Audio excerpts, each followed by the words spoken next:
Texture के पीछे की वजह या दिन की शुरुआत से बाजार में जो मजबूती देखने को मिली इसकी वजह क्या है, ये जानना आपके लिए जरूरी है। ये आपके स्क्रीन पर लेकर आ जाते हैं कि आखिर क्या कुछ होता हुआ दिखा शुक्रवार से लेकर सोमवार तक, इवेंट्स कौन से रहे जिसके चलते बाजार में इतना बूस्टअप आता हुआ देखने को मिला। देखिए, एक तो इलेक्शंस की अगर बात करें, महाराष्ट्र और झारखंड के इलेक्शन के वर्डिक्ट शनिवार को आते हुए दिखे और उसके ठीक बाद, इनफैक्ट फ्राइडे में ही उससे ठीक पहले हम एक इम्पैक्ट देख रहे थे, लेकिन महाराष्ट्र में महायुति की जो बड़ी जीत है एक बड़ा फैक्टर साबित होती हुई दिखी। बाजार को आज सुबह से ही जोश यहां से काफी हद तक मिला। इनफैक्ट कह सकते हैं कि बाजार इस इवेंट के बाद काफी झूमते नजर आए। सिर्फ और सिर्फ भारतीय बाजार नहीं, विदेशी बाजार से भी सपोर्ट थे आज सुबह। और हम देख रहे थे एशियाई बाजार, शुक्रवार की फ्राइडे सेशन की अगर अमेरिकी बाजार की क्लोजिंग देखो, वो भी ठीक ठाक ही देखने को मिली। फ्यूचर्स भी आपके स्क्रीन पर लेकर आएंगे। इस वक्त फ्यूचर्स कहां पर ट्रेड कर रहे हैं आपको पता होना चाहिए। लगातार गिरावट के बाद वैल्यूएशन जो है वो सस्ते होते दिखे भारतीय बाजार पर। विदेशी ब्रोकरेज बुलिश, देखिए पिछले हफ्ते हमने आपको बताया था सिटी, जेफरीज, गोल्डमैन सैक्स, ये सारी के सारे ब्रोकरेज हाउसेज जो कि बड़े वेल्थ ब्रोकरेज हाउसेज हैं, वो इंडिया स्ट्रैटेजी पर अपने टेक्स, अपने रिपोर्ट्स जारी कर रहे थे। उसके टेक अवेज हम आपको बता रहे थे। आपको याद होगा हमारे सहयोगी वरुण ने एक डीप डाइव रिसर्च कर सारे के सारे ब्रोकरेजेस क्या मानते हैं इस पर भी बातचीत की थी। ओवरऑल अंडरटोन जो है भारतीय बाजार का लंबी अवधि के लिए सारे के सारे ब्रोकरेज कहकर चल रहे थे कि काफी बुलिश है। फिलहाल ये टेम्पररी डाउनफॉल से घबराने की जरूरत नहीं है। यही था एक क्रक्स उन सारे ब्रोकरेज रिपोर्ट्स का। सो वहां से भी बूस्टअप मिलता हुआ दिखा। डीआईएस लगातार हमें सपोर्ट कर रहे हैं और चुनाव के बाद नई पॉलिसीज जो है ये अगला फैक्टर होगा, नया ट्रिगर होगा जिस पर हमारी नजर होनी चाहिए। बहरहाल आज के बाजार में सबसे ज्यादा सपोर्ट किसने दिया? सबसे ज्यादा सपोर्ट पीएसयू बैंक इंडेक्स की तरफ से 5 महीनों की सबसे बड़ी तेजी यहां पर देखने को मिली। महाराष्ट्र में बड़े ऑर्डर वाली इंफ्रा कंपनियों के चलते यहां पर इंफ्रा स्टॉक्स में भी अच्छी तेजी देखने को मिली। नए प्रोजेक्ट्स मिलने के चलते रियल्टी कंपनियां और साथ ही रेलवे स्टॉक्स जो है वहां पर। सो क्लियरली पीएसयू बैंक और साथ ही सरकारी कंपनियों का जो खेमा है वो आज काफी अच्छे से रिएक्ट करता हुआ दिखा। अच्छा, आज सुबह ऑटो शेयर्स पर एक पॉजिटिव जेफरीज की ब्रोकरेज रिपोर्ट थी, उसका इंपैक्ट एमएनएम के स्टॉक प्राइस में देखने को मिला। सेंसेक्स 50 में एंट्री की खबर से जोमेटो के शेयर में 6% की तेजी, और इस पर विस्तार से आगे भी बात करेंगे सारे के सारे स्टॉक्स पर। और तेल गैस शेयरों पर भी ध्यान होना चाहिए क्योंकि वहां पर भी हम अच्छे खासे एक्शन के साथ ही कामकाज देख रहे हैं। So overall sector specific, stock specific and event specific पूरा का पूरा माहौल तैयार होता हुआ पिछले 1.5 घंटे से थोड़ी सी ऊपरी स्तरों से बिकवाली हावी होती हुई देखने को मिल रही है। लेकिन देखते हैं कि क्लोजिंग कहां पर दिखेगी।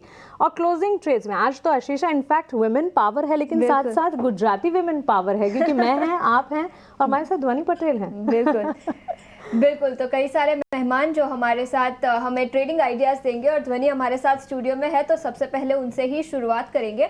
और इसी के साथ स्नेहा सेठ भी हमारे साथ एंजल वन से जुड़ेंगी।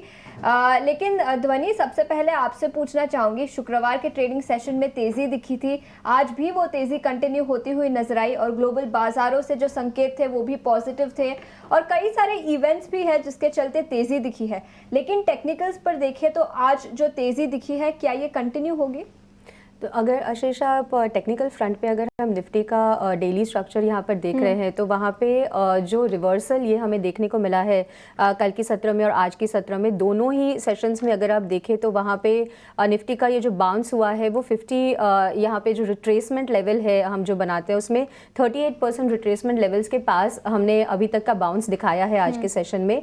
डेफिनेटली एक बेस फॉर्मेशन जो है वो निफ्टी के अंदर देखने को मिल रही है, बट सस्टेनेबिलिटी जो ओवरऑल आपको यहाँ पे देखने को मिलेगी वो 24,400 का लेवल जब हम क्लोजिंग बेसिस पे यहाँ पे पार करते हैं तो वहाँ से आपको फर्दर एक कॉन्फिडेंस के साथ जो बाइंग है वो वहाँ पर देखने को मिल सकता है। बट अभी हाल फिलहाल के लिए आज के सेशन में अगर आप देखें तो ओवरऑल मोमेंटम जो हमें देखने को मिलना चाहिए था वो यहाँ पे मिसिंग होता हुआ देखने को मिल रहा है। हालांकि बैंकिंग की तरफ से यहाँ पे जो कंट्रीब्यूशन है वो ये पॉजिटिव साइड पे देखने को मिली है। ओवरऑल पीएसयूज का आज यहाँ पे दबदबा रहा है जहाँ पे हमने ज़्यादा बाइंग एक्शन देखने को मिला। प्राइवेट बैंकिंग सेक्टर ओवरऑल एक लगाड़ परफॉर्मेंस दिखा रहे थे।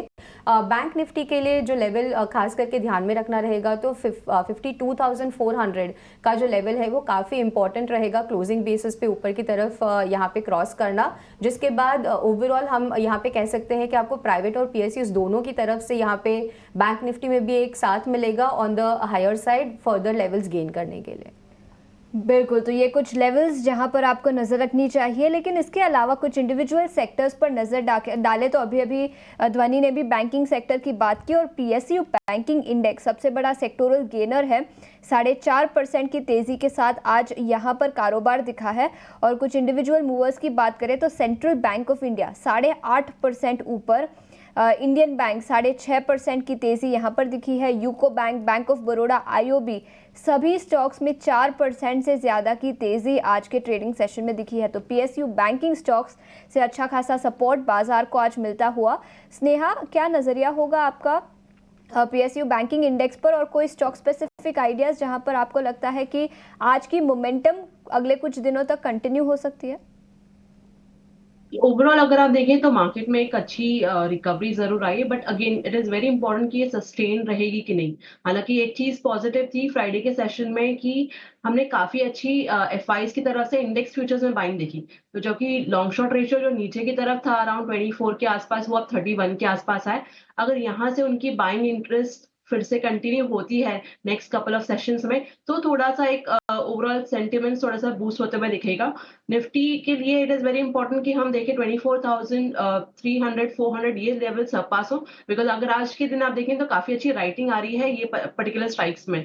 तो इट इज वेरी इंपॉर्टेंट कि एक sustain move above in case of Nifty 24,400 500 के ऊपर आए, और in case of banking index 52,500 600 के ऊपर देखने को मिले। पीएसयू बैंक्स यस काफी अच्छा स्ट्रेंथ दिखा रहा है, काफी अच्छा ओवरऑल इस पैक में मूव दिख रहा है।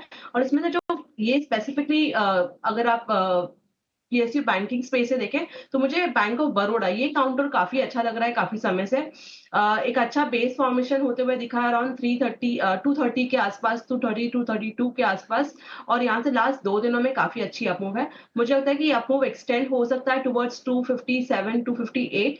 तो अगर किसी को लॉन्ग्स करना है ये सेगमेंट ये पर्टिकुलर स्पेस पर से, तो आप बैंक ऑफ बड़ौदा प्रेफर कर सकते हैं। एब्सोल्युटली। सो पीएसयू बैंक से स्ट्रेंथ तो है ही, और पीएसयू बैंक में भी पर्टिकुलरली बैंक ऑफ बड़ौदा पसंद आता है हमारे एक्सपर्ट को। 247 के लेवल्स पर ऑलमोस्ट 5% के अपमूव के साथ ये ट्रेड करता हुआ, और क्लियरली पूरा का पूरा पीएसयू स्पेस जो है, चाहे पीएसयू बैंक्स हो, सरकारी कंपनियां हो, अच्छे खासे एक्शन के साथ ये ट्रेड करती हुई दिख रही है। और इस पर लगातार हमें एक्सपर्ट्स की नज़र, स्नेहा की कॉल बैंक ऑफ बड़ौदा। लेकिन इसके अलावा चलिए क्लोजिंग ट्रेड्स की तरफ रुख करते हैं। हमारे एक्सपर्ट्स की तरफ से क्लोजिंग आवर्स में कौन से ट्रेड्स, कौन से स्टॉक स्पेसिफिक रिकमेंडेशंस हैं, उनसे जान लेते हैं।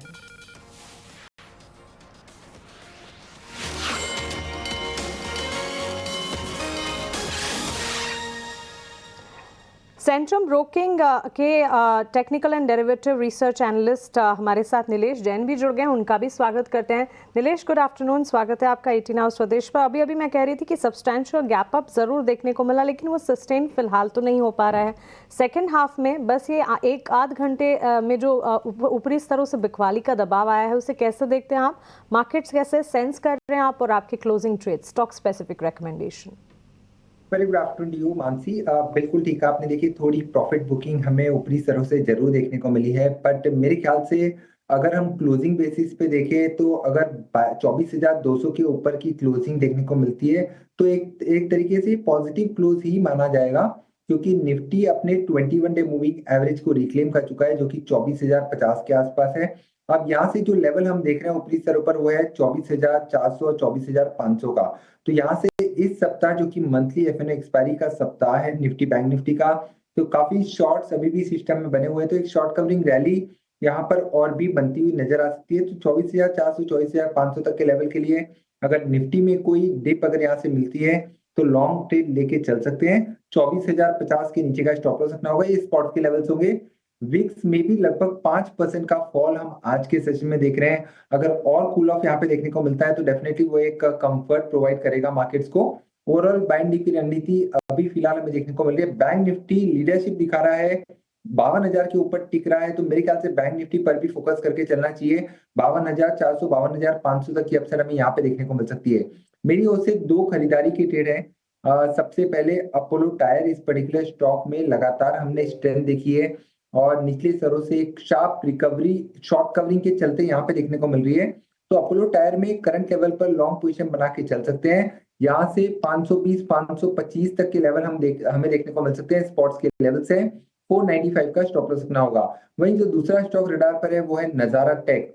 काफी लंबे समय बाद यहाँ पे एक बेस फॉर्मेशन बना है और स्टॉक ने एक टेक्निकल लेवल पर ब्रेकआउट दिया है। वो लेवल था लगभग 930 का। तो यहाँ पे स्टॉप लॉस रखना होगा 926 का। नजारा टेक को भी लॉन्ग करने की सलाह होगी 995 के टारगेट के लिए।